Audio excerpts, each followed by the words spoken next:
Abandonado por sus propios hijos, un anciano Guardabosques se topó con una niña de 7 años en lo más profundo del bosque. Estaba sucia, calada y tenía una mirada lupina. Llevaba medio año sobreviviendo sola. Cuando él le preguntó qué hacía allí, se quedó pálido. Su historia lo conmovió hasta las lágrimas. Antes de comenzar, digan en los comentarios de qué ciudad o país nos acompañan. Nos encantará leerlos. A veces, el silencio puede retumbar más fuerte que un disparo. Ivan lo sabía demasiado bien. El bosque, aunque parecía mudo, respiraba vida, susurraba con el viento, crujía en los troncos, exhalaba humedad y frescor. El único que guardaba silencio era el hombre, y lo había hecho durante medio año. Vivía solo en la cabaña del guarda forestal, una casita de madera con estufa, tablones que crujían y un letrero despintado en la puerta. Cada día era igual, revisión de trampas, recorrido del perímetro, anotaciones en el registro, llamada al distrito para reportar que todo estaba tranquilo. Después, silencio, atardecer, té con galetas secas. A veces la radio lograba sintonizar voces humanas, otras, él hablaba con la tetera, con la estufa o con un perro imaginario. Hasta aquí hemos llegado, Vanya, pensaba. Se había acostumbrado desde que su hijo mayor le dijo. Papá, ya sabes que el piso está mi nombre. No nos alcanza para vivir y tú. Bueno, piénsalo. A ti te gusta la calma. El descanso. Eso fue lo último que asuco antes de quedarse, maleta en mano. Frente al portal, su hija ni siquiera vino, envió un mensaje de voz. Papá, lo siento, estamos pasando un momento difícil. Los niños están enfermos, el dinero justo. Estoy segura de que podrás arreglártelas. Eres fuerte. ¿Fuerte? Sí, tanto que ni discutió. Simplemente se fue. Septiembre tocaba a su fin y el bosque se transformaba, del verde al ocre, del canto al mudismo. Ivan recorría su sendero habitual, inspeccionando la zona. Sabía que alguien estaba colocando trampas otra vez. Cazadores furtivos, sin escrúpulos. A él, único guardabosques oficial, le tocaba todo el trabajo sucio, espantar lobos, ahuyentar cazadores, vigilar a los borrachos para que no provocaran incendios. Se ajustó la gorra y aguzó el oído. Una rama se partió a lo lejos. Un oso, murmuró, quedándose inmóvil. Pero el ruido era ligero, precavido. Avanzó con sigilo, como si se fundiera con el bosque. A 20 metros, entre las raíces de un pino quedó, bajo un trozo de lona negra. Vio humo, una fogata, se detuvo, alzó los prismáticos. Tras el humo, algo se movía. Llamó suavemente, levantando la mano. Aquí no se pueden encender fuegos.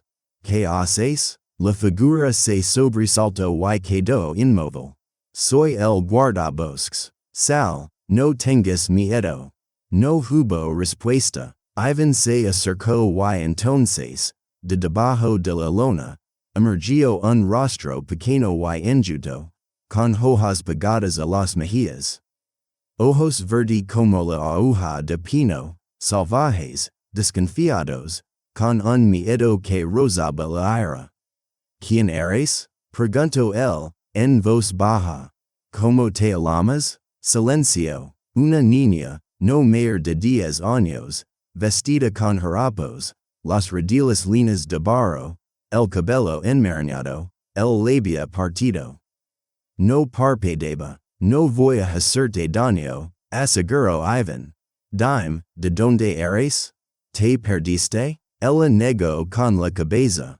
¿Estás sola? Asintió lentamente. ¿Y tus padres? Pausa. Luego, un susurro ronco. Murieron. ¿Y qué haces aquí? Vivo. Ivan sintió un nudo en el pecho. ¿Vives aquí? Sola desde la primavera? La niña asintió otra vez. Él se agachó, pero ella retrocedió de golpe, aferrando algo parecido a una piedra. Tranquila, no voy a tocarte. ¿Cómo te llamas? No lo diré. Está bien, dijo él. No lo digas. ¿Has comido hoy? Preguntó Ivan. Pausa. Veas. ¿Hace frío aquí? Ven conmigo. Te daré de comer y entrarás en calor. Luego decidiremos qué hacer. Ella negó con la cabeza. Si voy, me llevarán de vuelta. ¿A dónde? Al orfanato. Ivan frunció el ceño. Sintió un nudo en el pecho. ¿Escapaste de allí? La niña asintió, con un gesto cauteloso, como un animal habituado a los golpes. Me pegaban. Es un lugar horrible. Aquí, en el bosque, estoy mejor. Otra vez, aquellos ojos punzantes, el miedo incrustado en cada movimiento. Ivan tragó saliva. Había visto muchas cosas, pero jamás a un niño que eligera el bosque antes que la gente.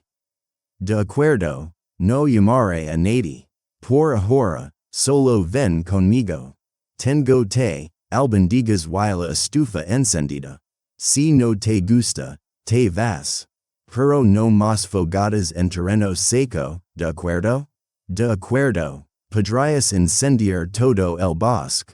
Le tendió la mano. La niña la observó largo rato antes de incorporarse. Apenas le llegaba a la cintura. En la espalda llevaba un costal de azúcar a modo de mochila. ¿Seguro que no me mientes? Palabra de guardabosques, respondió Ivan. Vamos. Caminaron en silencio. La niña, un paso detrás, escudriñaba los alrededores. En cierto momento preguntó, ¿aquí no hay lobos? A veces, pero no te harán nada. Yo soy el que manda aquí. Ella se detuvo. Una loba me salvó. Ivan se volvió. ¿Qué? En primavera, me estaba congelando. Vino, se sentó junto a mí, luego empezó a traerme conejos. Me enseñó a correr, a esconderme. Y yo, me volví como ella. Su voz temblaba, pero no de miedo, quizá de orgullo, quizá de perdida.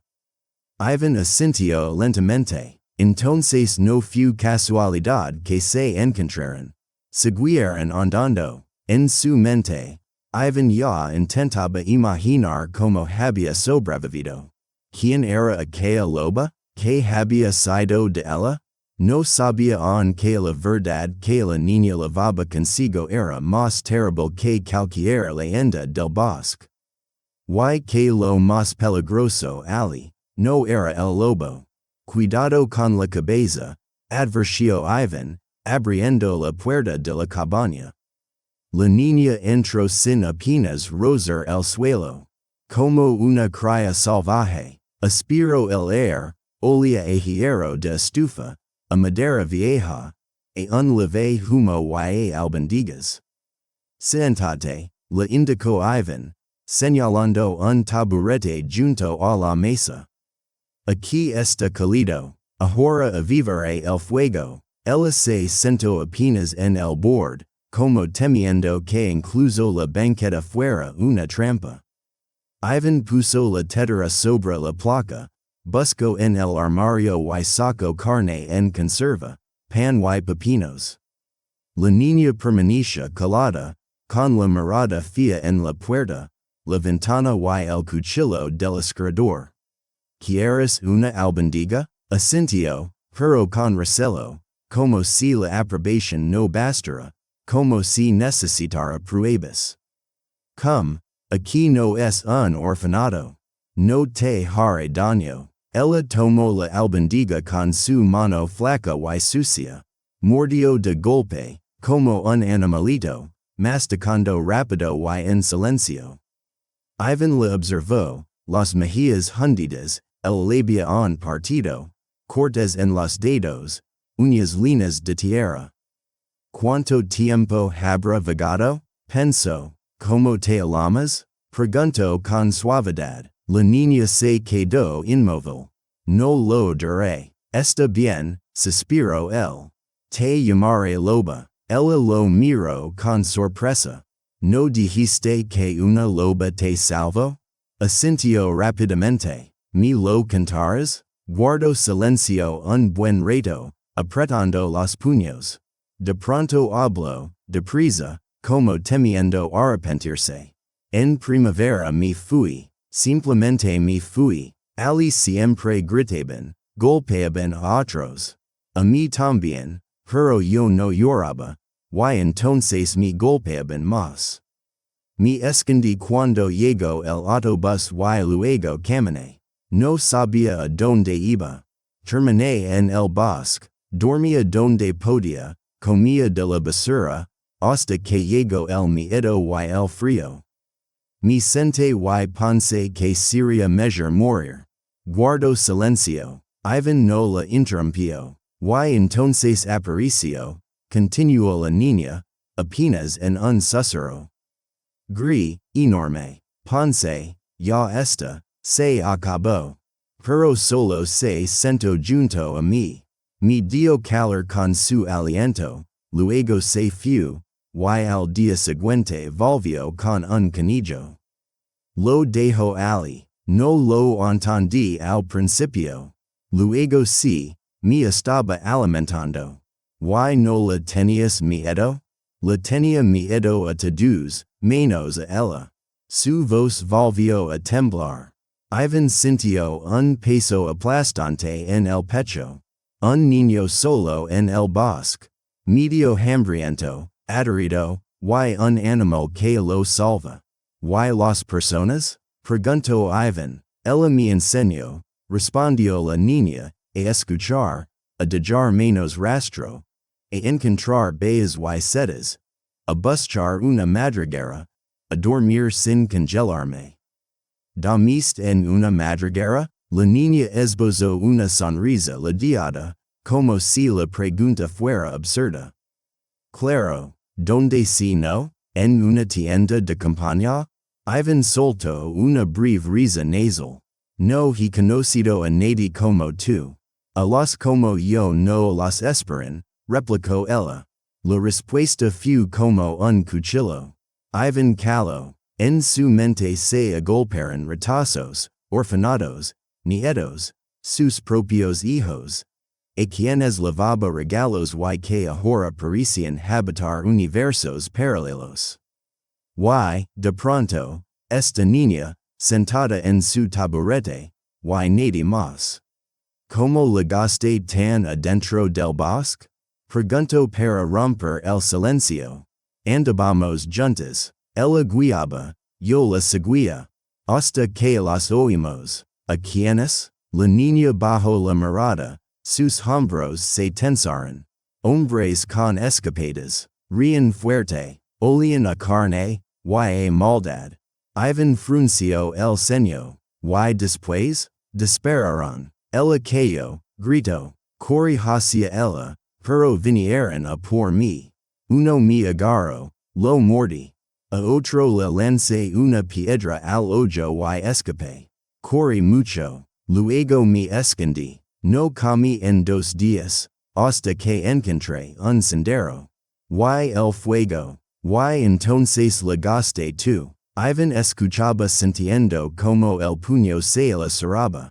No eran simples cazadores furtivos, eran alemanes. Y, si la niña no mencia, aquello no era un accidente, era un crimen. ¿Recuerdas cómo eran? Uno calvo, con chaleco azul, apestaba. El otro lavaba una chaqueta con piel y una cicatriz. Se interrumpió. Está bien, dijo Ivan con suavidad. No hace falta hablar de eso ahora. Ella Acintio, las lágrimas asomaron, pero no cayeron. Se los seco con el puño, muda y orgullosa. Ivan entendió, no era alguien a quien la compasión pudiera ablandar. Era dura, porque de otro modo no habría sobrevivido. Ahora estás a salvo, ¿me oyes? Y si ellos me encuentran? Conozco este bosque como la palma de mi mano. Aquí estás bajo mi protección. Y si intentan algo, primero tendrán que verselas conmigo. Saco de junto a la estufa una escopeta de 2 cañones que no era para leña. La niña sonrió por primera vez aquella noche, apenas perceptiblemente. Ivan le guiñó un ojo. Ahora a dormir. Tengo un sofá viejo. Mañana veremos qué hacer. Por ahora, eres una invitada. Ni pupila, ni harfana. Solo una niña, amiga de una loba. Ella se levantó. ¿Y tú cómo te llamas? Ivan se sorprendió. No lo habías preguntado antes. Ahora quiero saberlo, Ivan. Entonces gracias, Ivan. Y se adentro en la penumbra del pasillo sin mirar atrás. Solo entonces él comprendió que era la primera vez que ella decía gracias a alguien. La leña crepitaba en la estufa como si susurrara desde dentro. Afuera, un cielo negro con escasas estrellas se extendía como un mar de ceniza, o de almas perdidas. Ivan permanecía en su sillón, arropado con una manta vieja. El sueño no llegaba, el cuerpo agitado, pero dentro algo se agitaba, como una fiera ajena que se acomodaba bajo sus costillas. Desde la otra habitación llegó un leve rumor. ¿No duermes? Preguntó sin volverse. Los pasos se detuvieron. Una voz suave respondió. ¿Puedo sentarme? Claro. Acercó un taburete. ¿No te da miedo aquí? Halla está oscuro, aquí hay luz. Y calor. Se sentó más cerca de la estufa, con las rodillas recogidas contra el pecho. Ivan reparó en que llevaba puesta su vieja chaqueta acolchada, que la colgaba como si la llevara una percha. Su rostro, cansado pero sereno, conservaba en los ojos la misma cautela. Eran demasiado adultos para un semblante infantil. No puedo dormir, dijo en voz baja. Cuando está oscuro, siempre es peor. ¿Pesadillas? No exactamente. En la oscuridad se recuerda todo. Pausa. Ali me llamaban por el apellido, ni siquiera por mi nombre, como si fuera una cosa. ¿Dónde? En el orfanato. Acintio, un cuidador decía, si nadie te ha adoptado antes de los 10, eres basura, algo inútil. Yo tenía 8, luego 9. Guardo silencio. ¿Por qué te pegaban? Preguntó Ivan casi conteniendo la respiración. Por todo. Por calarme. Por no sonreír. Por esconder comida. Temía que no me dieran más. Así que siempre guardaba un pedazo. Cerró los ojos un instante, con los dedos crispados. Uno, no me golpeaba, pero me acariciaba. Demasiado, lo comprendí, lo que iba a suceder después. Y eché a correr. Ivan exhaló lentamente. Otra vez sentía el pecho oprimido.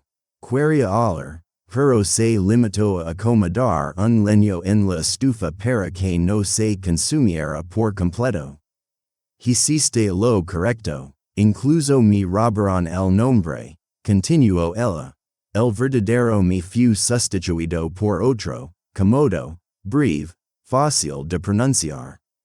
No me gusta. ¿Y el verdadero? Ella lo miró. Quizá te lo diga después, si no me mientes. ¿Sobre qué? Sobre que aquí estoy a salvo. Ivan asintió. Estás en casa. Mientras tú quieras, Aquí te quedarás. Ella guardó un largo silencio antes de retomar la voz. Cree que iba a morir. En el bosque nadie me encontraría, salvo los pájaros. Pero entonces apareció ella, simplemente se acercó y se tendió a mi lado. Era cálida, grande, con ojos como los de una madre. Una loba, no era mala. Al principio sentí miedo, luego ya no. Simplemente estaba allí, respirábamos juntas. Después se fue, pensé que todo había terminado. Pero volvió con comida. Su voz adquirió un tono distinto, más suave, casi tierno. No sabía preparar un canillo. Lo hace como pude, casi se me quema, pero tenía el sabor de la vida. Luego me livo con ella, me enseñó, me mostró. Dormía a su lado, como en una madriguera, calor, sin palabras, y aún así la comprendía. Ivan escuchaba conteniendo el aliento. Imaginaba a la muchacha, delgada y salvaje, junto a una fiera, sin que en ella hubiera terror, sino un vínculo antiguo, anterior al hombre. Como si aquella loba hubiese ocupado el lugar de la madre que la arrebataron. Gruñía cada vez que alguien se acercaba. Una vez oyó voces humanas, linternas, ruido. La loba la condujo más adentro. Ella obedeció. Eran una manada, aunque fueran solo dos. Se caló, apoyando la frente en los rediles. Y luego la mataron. ¿De veras? Preguntó Ivan en voz baja. Ella asintió. No fue solo un disparo, fue un grito. Ella gritaba y yo no podía hacer nada. Me quedé inmóvil, las piernas no me respondían. Y después, silencio. Un silencio hueco, resonant. Y después? Preguntó él con voz ronca. Uno se acercó, decía obscenidades, reía. Tenía una mirada mala, extendió la mano. Lo mordí hasta hacer sangre. Al otro le di un golpe. Corrí mucho rato y me escondí. No recuerdo cómo encontré aquel lugar, solo reptaba. Ivan notó que le temblaban las manos. Las cerró con fuerza, no podía hablar, solo miraba las llamas, como si en ellas estuviera la respuesta. ¿Sabes? Dijo por fin. Yo creía que mi vida era miserable, que nada podía ser peor. Pero tú eres más fuerte que yo. Ella alzó los ojos. Los fuertes no loran. Tonterías, replicó Ivan. Los fuertes son precisamente quienes loran, y luego se levantan. Guardaron un largo silencio, roto solo por el crepitar de la estufa y el vaivén de las llamas sobre las paredes. Como una vieja película muda. Quise morir cuando ella murió, dijo la muchacha. Pero recordé como, una vez, me empujó fuera de un hielo fino. Gruñó y me salvó. Entonces comprendí que ella no quería que me rindiera. Ivan se levantó, se acercó y puso con cuidado la mano sobre su hombro, cálida, firme, sin imponerse. No nos rendiremos, ¿me oyes? Ella asintió y, por primera vez, apoyó la frente en su mano. Apenas un instante, luego volvió a erguirse, la espalda recta, la mirada contenida. Dormiré aquí, junto a la estufa, si no te importa. Él le extendió un viejo plaid. Le colocó una almohada bajo la cabeza y se recostó en su cama. Pero tardó mucho en conciliar el sueño, sabía que todo estaba cambiando. Ya no estaba solo, y no era únicamente una niña quien dormía junto a su fuego, era un pequeño lobo que había sobrevivido al infierno. Y, de algún modo, ahora él era su manada. Ivan se levanto antes del amanecer. La estufa aún conservaba el calor, aunque la humedad matinal se filtraba en la habitación. La muchacha, hecha un ovio contra la pared bajo el plaid, respiraba de forma leve y irregular. Soñaba, quizá, él se puso la chaqueta, sacó del armario una vieja mochila, la escopeta de 2 cañones en su funda, metió en el bolsillo una linterna de pilas y se volvió hacia la puerta. Ya tenía la mano en el picaporte cuando oyó una voz somnoliente a su espalda. ¿A dónde vas? A comprobar algo. Vuelvo pronto. Quédate aquí y no abras a nadie. Y si vienen? No vendrán. Y si vienen, él sería el primero en enterarse. Ella asintió sin un atisbo de pánico, con la serenidad de un soldado que recibe una orden. Él volvió a pensar que, en efecto, no era del todo una niña. O, mejor dicho, no era la clase de niña que debería ser a los 7 años. La motocicleta desgarró el silencio matinal, grave, vibrant, hendiendo el air. El camino se internaba en lo profundo del bosque, más allá de las rutas oficiales, allí donde comenzaba territorio ajeno.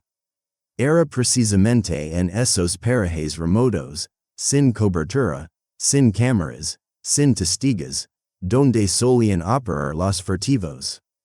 Ivan avanzaba con los dientes apretados, repasando en su mente cada palabra de la pequeña, la cicatriz, la chaqueta, la risa, el olor. Todo coincidía, sabía con bastante exactitud donde podía hallarse aquel claro. En otros tiempos allí se había extraído madera. Quedaba una vieja troca olvidada. Si habían colocado trampas y cepos, era porque estaban seguros de que nadie se aventuraría hasta allí. Se equivocaban, abandonó la moto junto a un abeto quedo y proseguió a pie. El trayecto le llevó cerca de una hora. La tierra, dura y cercada de hilos de escarcha, crujía bajo sus botas. El musgo empapado se hendía como una esponja podrida. Avanzaba sin rumbo preciso, guiado por una intuición extraña, como si el propio bosque supiera algo.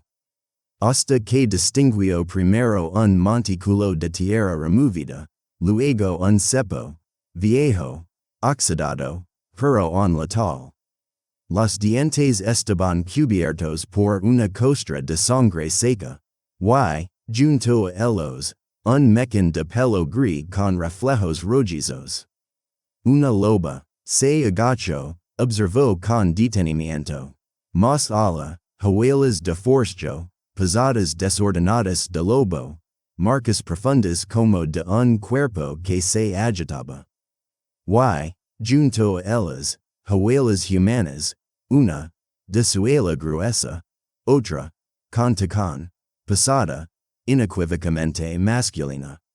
El suelo mostraba signos de arrastre, de violencia. Cerca, vainas de cartucho. El air olía a metal y a miedo. Sacó el teléfono y fotografió todo, el cepo, el pelaje, las huellas, las vainas. Luego marcó el número del agente de la zona.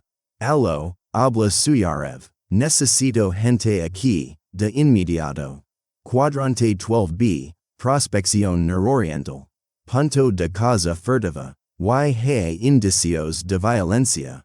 Animal abatido. Es posible que también lo intentaran con una menor. Ivan Petrovich, ya sabe que tenemos aquí a la comisión. Todos los vehículos están fuera. Mañana puedo enviarle a alguien. Está bien, mañana. Pero ¿qué hay? ¿Un lobo? Una loba. Y una niña. 7 años. La encontré aquí. Vivía en el bosque. Se detuvo. No terminó la frase. Hubo un silencio en la línea. Tomaremos la denuncia, pero sin pruebas formales, ya sabe que es difícil detener a nadie. Los cepos son una infracción, sí, pero usted comprende.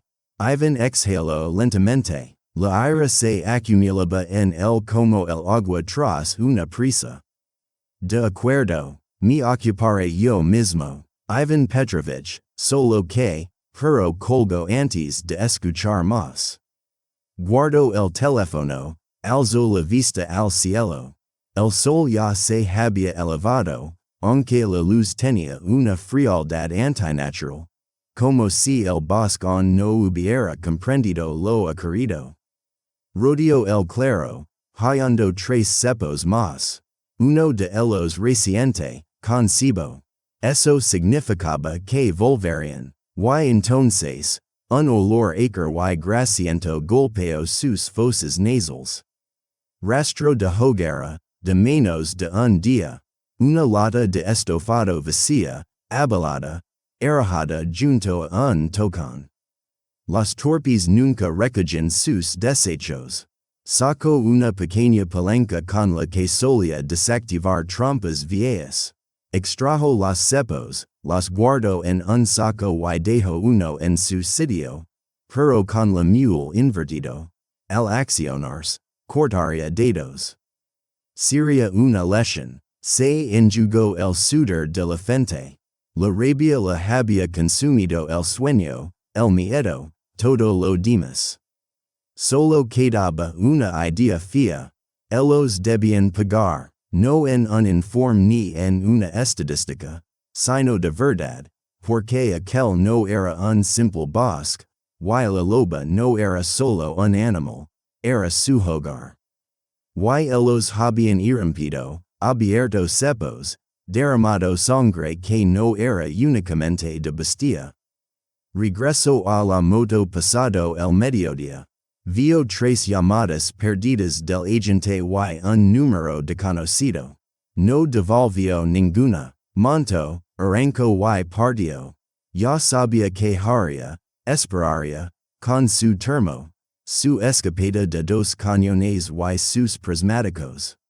Esperaría a quienes creían que el bosque era una presa indefensa. Porque ahora, en ese bosque, alguien respondía. Mientras el agua hervía en la tetera, la niña permanecía sentada junto a la ventana, con las piernas cruzadas y envuelta en su vieja chaqueta. Miraba hacia el bosque en silencio, como si tras los pinos alguien le llamara y ella no supiera si ir o quedarse. Sus hombros estaban levemente encorvados, las manos, cerradas en puños, no por frío, sino por algo distinto. Sus ojos no se limitaban a mirar. Buscaban o aguardaban. Ivan servía el té sin decir palabra, bebiéndolo con miel. Él le puso más azúcar de lo habitual, como se hace con los niños. Ella no lo había pedido, él simplemente lo sabía. Hay cosas que no se discuten, como la necesidad de entrar en calor o el no preguntar cuando se ve que el dolor está cerca. Toma, le tendió la taza. Ella no la tomó de inmediato. Su mirada seguía perdida en el bosque. Ella estaba allí, susurró la muchacha, completamente sola. Y nadie la ayudó. Yo escapé, y ella, su voz titubeó. Ivan se sentó junto a ella, apoyados pesadamente en el taburete. Estuvo a punto de decir algo rutinario, no podías hacer nada. No es tu culpa, pero la lengua no se la movió. Aquellas frases eran como muros de papel, arrogados, incapaces de soportar un golpe, tan vacíos como un piso después de una pelea. En cambio, exhaló y dijo otra cosa. ¿Sabes? Una vez salvé a unos niños. Ella giró lentamente la cabeza hacia él. No pareció sorprendida, como si ya supiera que él no era de los que pasan de largo. Fue hace tiempo, Antes de jubilarme. Trabajaba como maestro en el parque de bomberos. Era un día cualquiera, una escuela rural. Alguien dejó un hervidor enchufado, las cortinas prendieron fuego. El incendio se propagó en cuestión de minutos. Caló, como si volviera a escuchar aquellos gritos, aquel humo, el crujir de los cristales. Con la mirada, ya no estaba en la habitación, sino en medio de las llamas. En esos segundos donde cada minuto cuenta por tres. Llegamos rápido, pero ya era un infierno. No lo pensé, simplemente me metí por la ventana, sacándolos uno a uno. Rescatamos a 10, luego me dieron un diploma, me respetaban. Sonrió brevemente, sin alegría, como quien tuvo que devolver ese respeto con intereses, hasta quedarse viejo. Inútil y sin un teco propio. La muchacha no respondió, solo le observaba el rostro, como si viera algo más que un hombre cansado con manos ásperas. Como si lo sintiera, aquel hombre sabía lo que significaba arriarse al fuego por otro. No soy un héroe, dijo él. Simplemente, a veces no se puede permanecer al margen. ¿Me entiendes? Sí, murmuró ella. Yo tampoco me quedé al margen. Ella me eligió, aunque podía haberme dejado. Bajo la mirada, sus ojos se nublaron, los hombros comenzaron a temblar, los labios se comprimieron en una línea delgada. Why, por primera vez en todos esos días, lloró de verdad. No en silencio, no a retazos, sino hondo, hasta la sacudida, como si algo que llevaba meses encogido en su interior se hubiese roto al fin. Las lágrimas rodaban por sus mejillas sucias, empapando el cuello de la chaqueta. Intentaba sacarlas con la manga, pero no cesaban.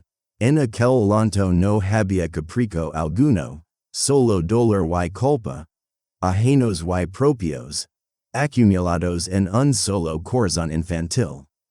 Ivan se levantó, se acercó y la rodeó con un brazo, con suavidad. Ella no se apartó ni se estremeció. Apenas susurró, recuerdo todo, como respiraba, como dormía con el hocico sobre mi vientre, como hablaba. Yo quería ser como ella. Y tú eres como ella, contestó él, terca, fuerte, viva, hasta el final. Permanecieron así hasta que ella se calmó. Después Ivan se incorporó, echó un par de leños a la estufa y volvió a sentarse. El silencio, lejos de oprimir, parecía envolverlos. Ahora yo soy tu manada, dijo. Mientras estés aquí, estás bajo mi protección. Ningún canal se atreverá. Ella levantó la vista y asintió lentamente, por primera vez casi sin miedo. Gracias, Ivan. Él sonrió. ¿Sabes? Eres la segunda que me llama así. ¿Y la primera? Ella, dijo, señalando una foto antigua. Una pastor alemán de ojos inteligentes.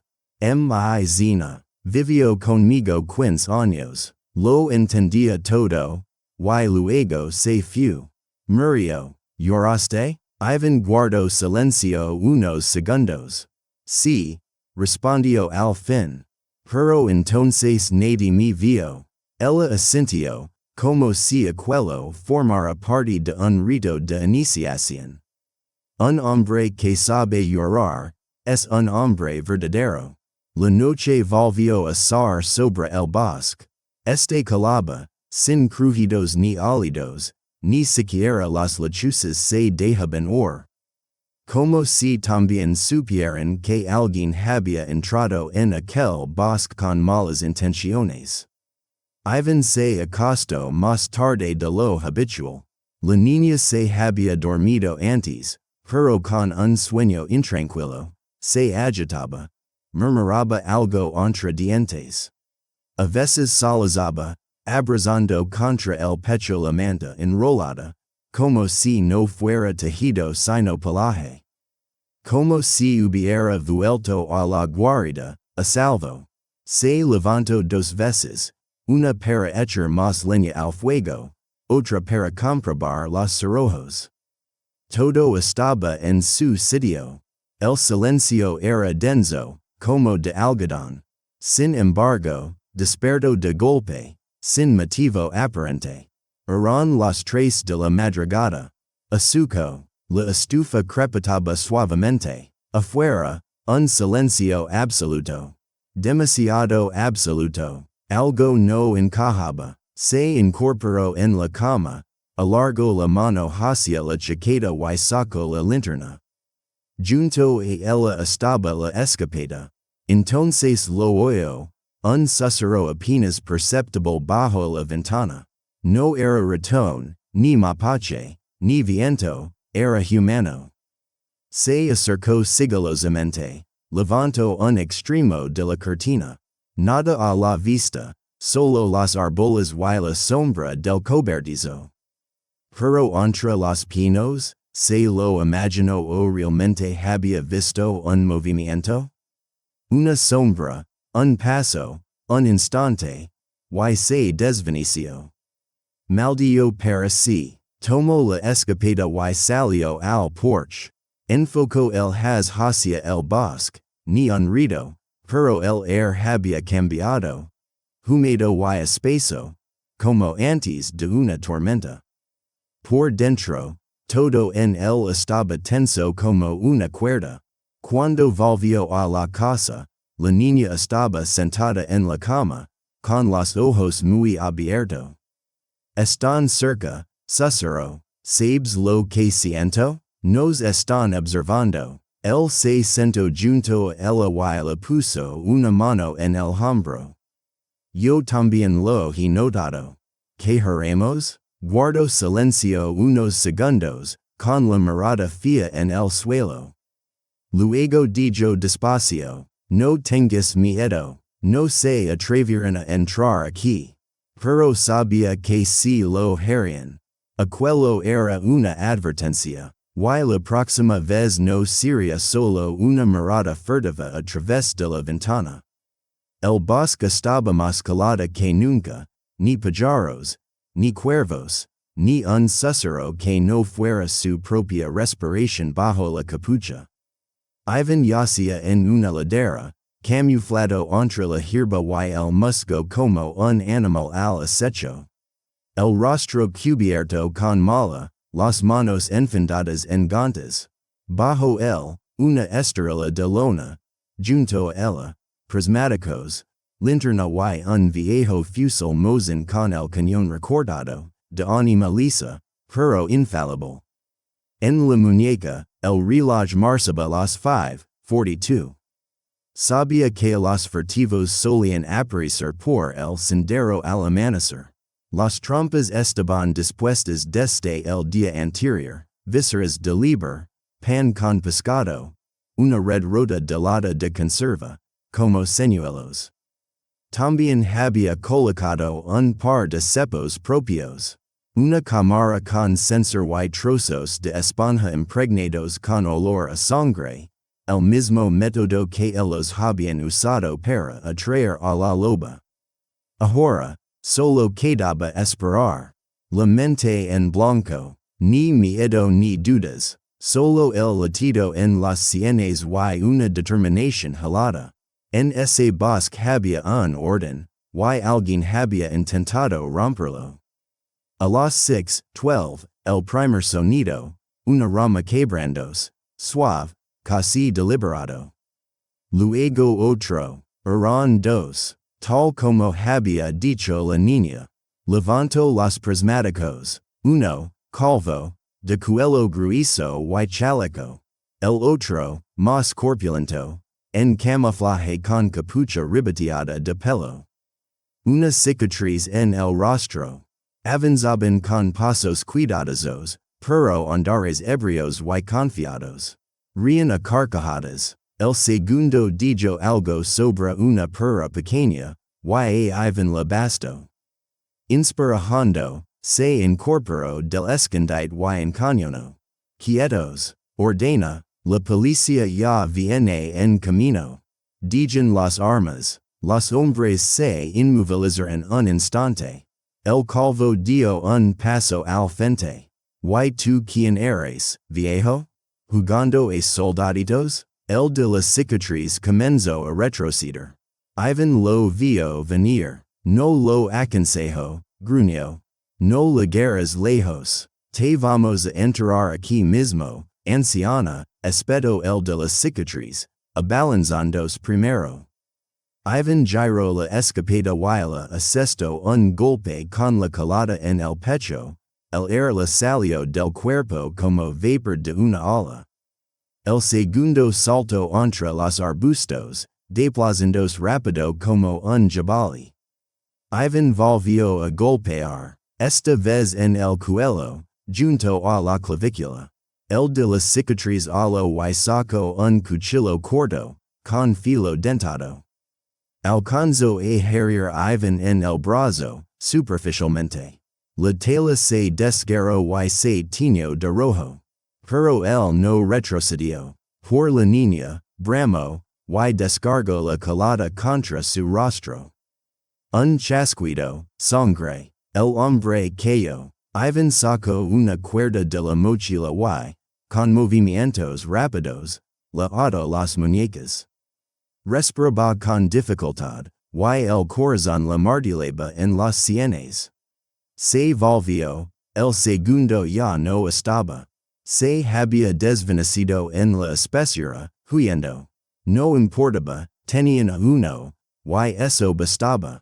La policía llegó 40 minutos después, 5 hombres, el jefe local con chaleco antibalas, 3 armados con escopetas y un técnico con cámara. Al ver a Ivan sentado, sujetando al prisionero entre sus rodillas, con el rostro de este ensangrentado y las muñecas atadas, el capitán abrió los ojos con sorpresa. ¿Qué sucede aquí, Petrovich? Este es uno de los implicados en causa furtiva, respondió Ivan. El otro intentó atacar a una menor. Tenemos testigo y pruebas de sobra.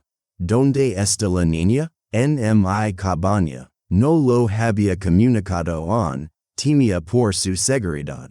El oficial señaló hacia unos sacos en el suelo. ¿Y eso? Trompas, carnadas frescas, casquillos, sangre. Ivan sacó una memoria USB de su mochila. Aquí están las grabaciones de la cámara trampa. Se dirigían hacia aquí y hablaban de la niña. Lo escuché todo. El técnico asintió y tomó el dispositivo. Uno de los agentes levantó una trampa. Esto es brutal. Por algo así hay condena segura. Ivan guardó silencio, con la mano sobre la venda improvisada. El sangrado se había detenido, pero el pulso aún le retumbaba. Sentía como el adrenalina se disipaba, dejando un peso creciente en el cuerpo.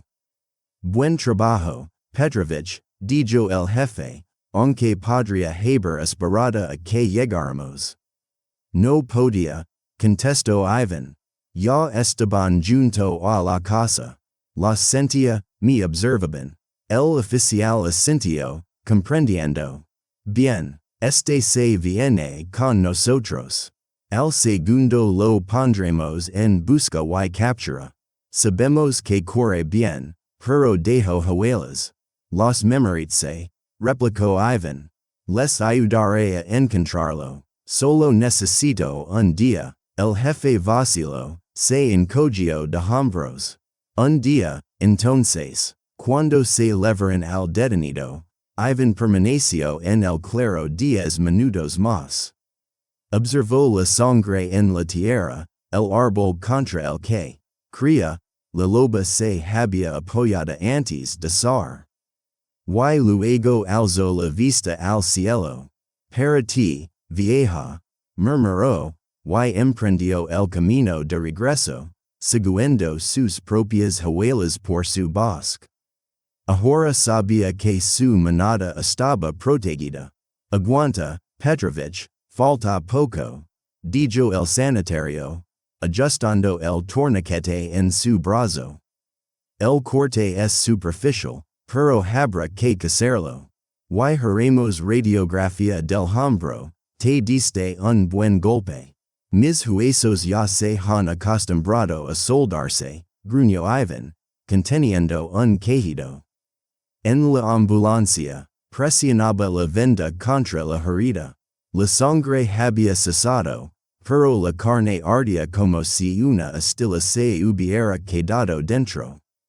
A su lado, la niña permanecía acurrucada en una esquina, pálida, no como una criatura asustada, sino como un animal acorralado. Sus ojos saltaban de Ivan al sanitario, y de allí a la puerta trasera, con una pregunta muda: ¿me van a quitar de aquí? ¿Me van a llevar? Todo está bien, le aseguró él. Solo me casaron la mano y volveremos a casa. Rápido, estoy contigo. Ella tragó saliva. Y si no te dejan salir? No estoy arrestado. Estoy herido y soy el guardabosques. Todo se hará de forma justa. Sin embargo, la voz le tembló, bajo la piel, se despertaba aquella sensación conocida. La certeza de que, en realidad, uno no decide nada. Ya había sufrido traición y perdida, y sabía que a veces una sola firma ajena podía destruir todo lo que uno construyó con el corazón. El hospital era viejo, con paredes descascaradas, olor a vendas, yodo y esperanzas lavadas. Una enfermera las condujo a la sala de admisión, donde aguardaba una joven de traje severo y carpeta en mano.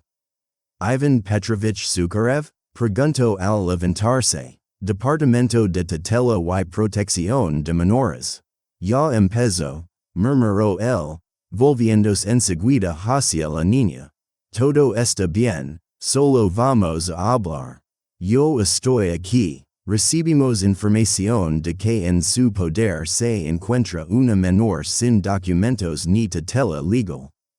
Dijo la mujer con cortesía, aunque con un tono seco, de voz uniforme y mirada fría, casi vidriosa.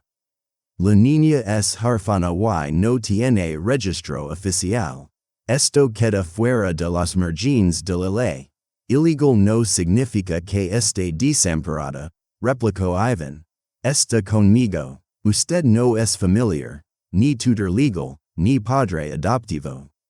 La salvada se interrumpió, conteniendo las palabras.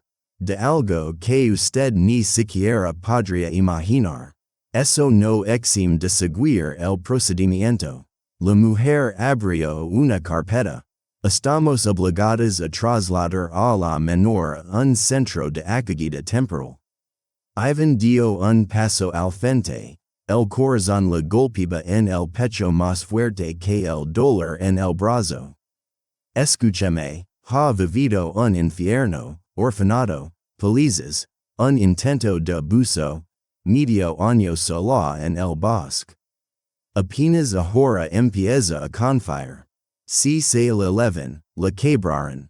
Entiendo su preocupación? No, no lo entiende. Su voz se volvió grave, pero más firme.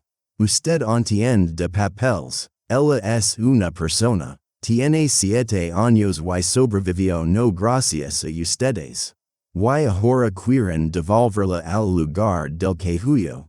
Solo porque así lo dicta el reglamento.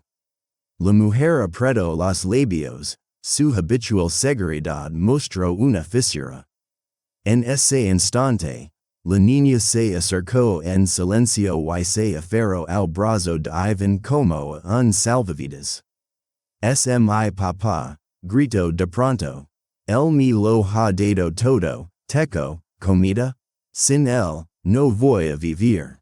Todos se quedaron inmóviles. En el pasillo, alguien se detuvo con un gotero, tras la puerta, una enfermera entreabrió la boca. En el aire se condensó algo insoportable, como la tensión que precede a la tormenta. Ivan permaneció inmóvil, en su interior algo había cambiado. No era solo dolor ni orgullo, sino reconocimiento. Se había convertido en alguien para ella, no por orden ni por documento, sino de verdad, por la sangre del corazón. Yo me quedo con él, insistía la niña. Este es mi hogar, mi bosque, mi manada. Es mi papá. Silencio. Ivan le abrazó. Estoy contigo, ¿me oyes? Contigo. La mujer de protección infantil estaba desconcertada. Había legado preparada para la indiferencia, para el llanto o las súplicas, pero no para ese grito animal, vivo. Miró a la enfermera, esta se encogió de hombros, también sin saber qué hacer. Yo, no puedo simplemente, murmuró la funcionaria. Pero denme un día, mañana vendrá la comisión y revisaremos los documentos. Si presenta una solicitud de tutela provisional, la presentaré, aunque si esta misma noche. Entonces, formalmente, la niña quedará con usted bajo su responsabilidad, hasta esclarecer los hechos. Voy a redactar el acta. Pero si incumple, no lo haré. Cuando salieron del despacho, la niña seguía aferrada a su mano, tan fuerte que la blanquearon los nudillos. Ivan respondió apretando la suya. Papá, susurró ella, ¿puedo llamarte así? Él asintió, la garganta se le cerró. Puedes, no digo nada más. A veces una sola palabra pesa más que toda la vida anterior. Regresaron a casa al atardecer. La cabaña olía a leña y a ramas de abeto. El aire estaba tibio, impregnado de humo y resina, como si la propia casa exhalara alivio al recibirlos de nuevo. La niña, lo primero que hizo, fue acercarse a un perro de peluche que Ivan había comprado de camino desde el hospital. Él lavaba la mano vendada, el rostro marcado por el cansancio y las articulaciones doloridas por la tensión, pero con una claridad interior que no sentía hacía muchos años. Ella se sentó sobre el banco de la estufa, abrazó el juguete y dijo de repente: Se llama Zina, pero, empezó él, sí, como la tuya, la vieja, la de la foto. Vi como la mirabas, quiero que Zina esté conmigo. Ella también protege. Ivan asintió, sin palabras.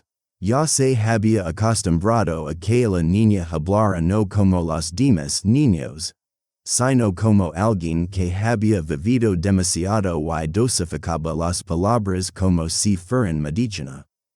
En ella había algo de loba, indómita, orgullosa, atenta, como si distinguiera, por instinto, a quien podía confiar su vida y a quien no. A la mañana siguiente, el agente rural llegó con los documentos. Las botas cubiertas de barro, el rostro aún sin afeitar. Se notaba que había llegado temprano, ni siquiera había esperado a tomar un té. Aquí tienes, Petrovich, firma esta declaración. Tutela temporal, pero con perspectiva. En la comisión causaste buena impresión. Dijeron que no eres una anciana de hierro, sino que la niña está dispuesta a respaldarte. No es por la comisión, murmuró Ivan. Solo quiero que no le hagan daño. Firmó con firmeza, sin titubeos, como si no estampara simplemente su nombre, sino una marca que sellara una nueva vida. En el papel, el sello húmedo. El oficial asintió, cerró la carpeta, se levantó y al llegar a la puerta se giró. pero sabes su nombre? Ivan quedó paralizado. Antes no se había atrevido a preguntar. La niña hablaba siempre en acertijos, tal vez por precaución o por una regla interna. No lo sé, admitió, pero creo que lo sabré. Lo más importante es que ya no guarda silencio. El oficial se marchó y Ivan regresó a la casa. Se sentó frente a la niña, que estaba en el alféizar de la ventana, con los talones descalzos sobre el calor, jugando con una cuerda, trenzando algo parecido a una pulsera.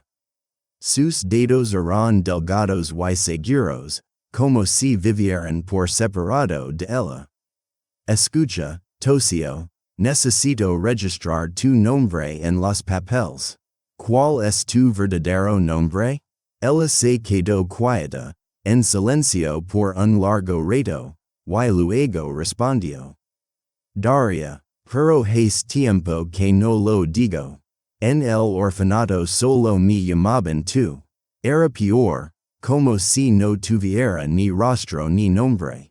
Solo un número. Ivan apretó el puño sobre la rodilla, hasta que se le pusieran blancas los nudillos.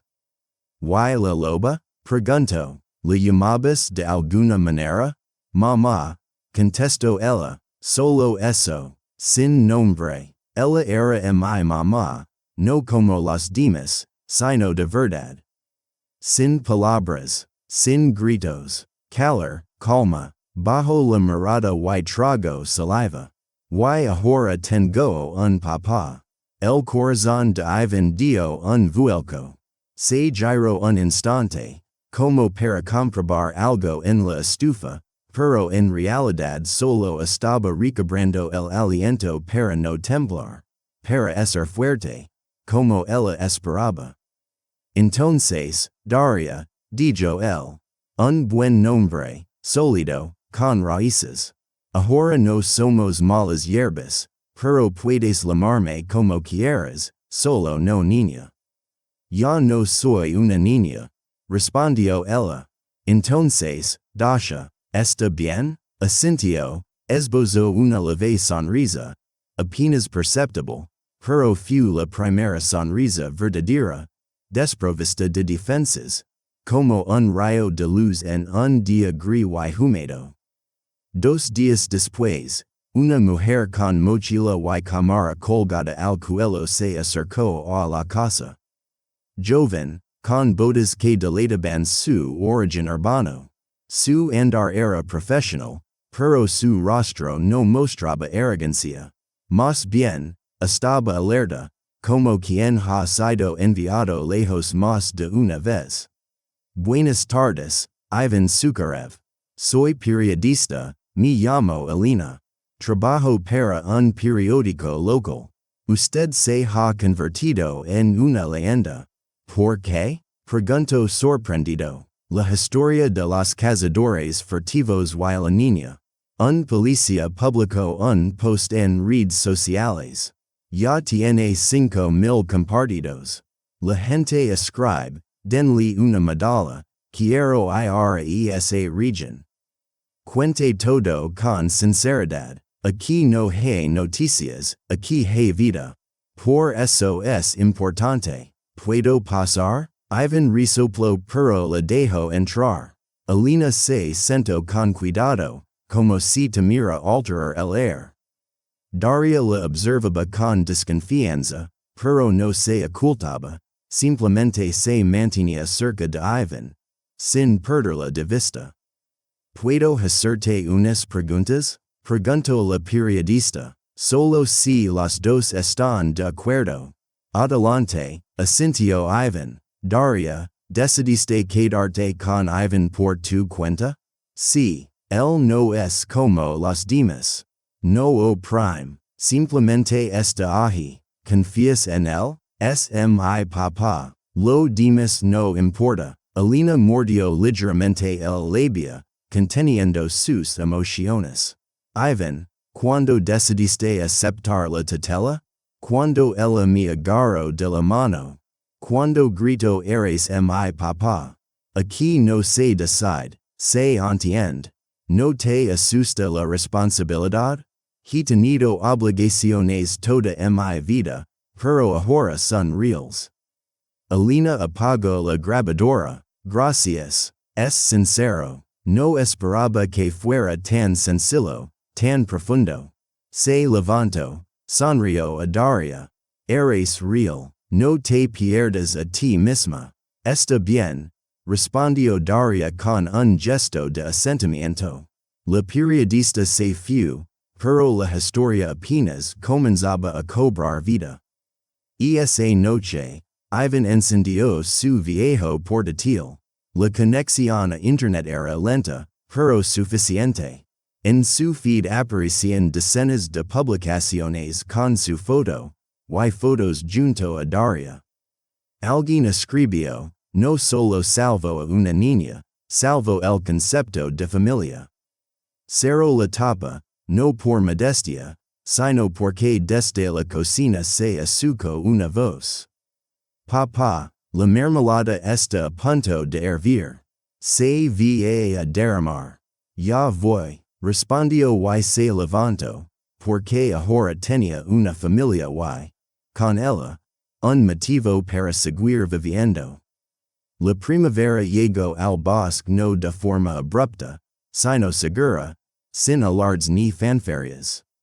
Simplemente una mañana olio diferente, más profunda, húmeda, con notas de tierra y corteza joven.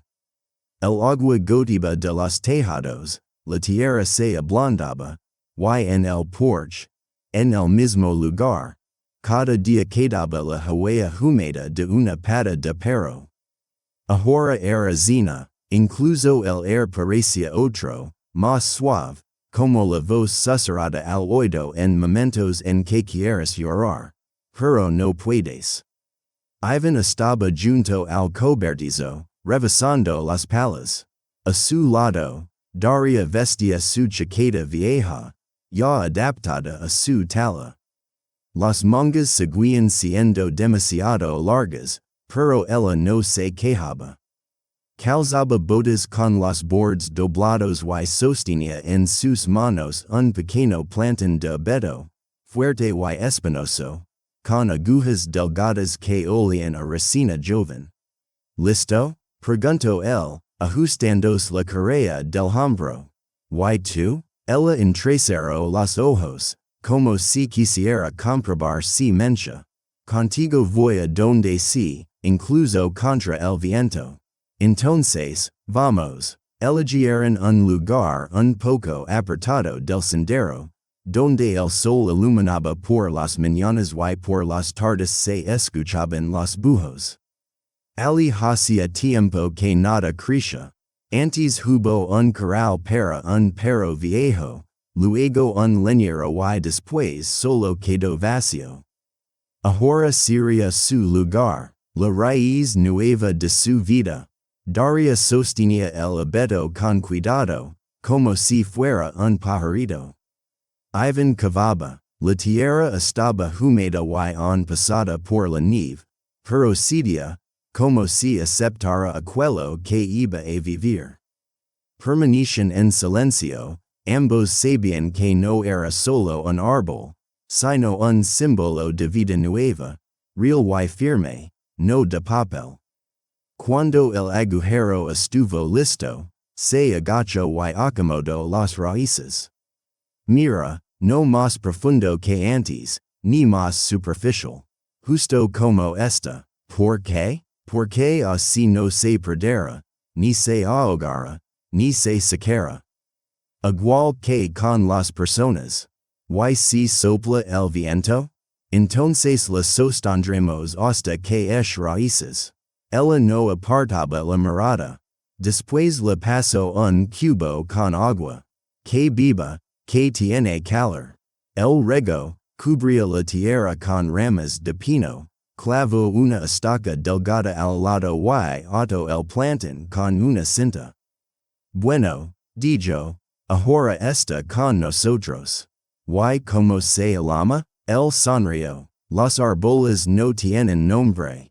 Solo crecen. pero este es especial, entonces que tenga el nombre que quieras. Creo que es como yo, y creceremos juntos. Que si como tú, obstinada, delgada y fuerte. Daria asintió, y luego preguntó, ¿y tus hijos? ¿Has plantado árboles con ellos? Él se detuvo. Un leve movimiento de la mano quedó suspendido en el aire. Se enderezó, se limpió las palmas en los pantalones y guardó silencio. Algo en él resonó sordo, como un golpe en una puerta que llevaba mucho tiempo clavada. Alguna vez, dijo, un arce pequeño. No prosperó. ¿Por qué? La tierra estaba demasiado seca, o mis manos ocupadas en otra cosa, en algo que no era esto. El corazón no estaba en su lugar. Ella asintió, como entendiendo, como si ya lo supiera todo. Y no preguntó más. Aquella noche, mientras Daria salía a pasear con Zina, Ivan se quedó en casa. Sobre la mesa yacía un sobre con una letra dura, como talada en madera. Simple, sin adornos, masculina, reconocible. Como un hijo que volvía. Papá, no lo sabía. Lee el artículo. Perdóname por no estar contigo cuando estabas con ella. Perdóname por no haber entendido antes quién eres. Estaba ocupado con mi vida y ahora comprendo que algo faltaba en ella.